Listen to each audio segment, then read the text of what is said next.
This 2014 to 18 Ford Focus has just undergone a complete strip down and rebuild in the Haynes workshop. And today we'll show you how to resolve two common issues with this model. Firstly, these seals. They have a tendency to fall off or come loose. The other issue is the annoying squeaky door.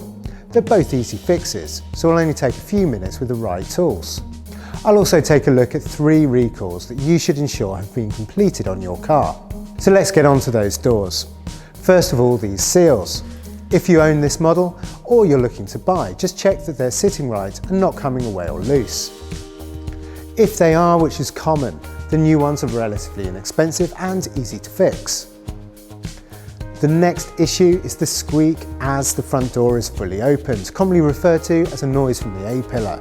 Firstly, just check there is no play in the door when it's fully open. Then make sure all the bolts on the hinges are fully tight. If the problem persists, unbolt and clean all bolts and threads and then replace. Now those recalls. There's been a few issues with the quality of the alloy wheel castings, so check around each wheel in turn and check that there are no cracks. The next check means you need to get under the car. Make sure you've engaged the handbrake, chopped the rear wheels, and then jack the front of the car up and support it on axle stands. I also like to pop the spare wheel under the car as an extra precaution. We're looking at the oil sump just here for any signs of cracks or oil dripping. This one looks just fine.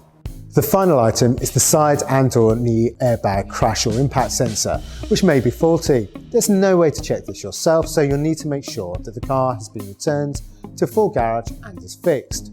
Just give your local Ford dealership a call with your registration and they'll be able to tell you whether your vehicle has been updated. Okay, those are just a few things to look out for in the Ford Focus October 2014 to mid-2018.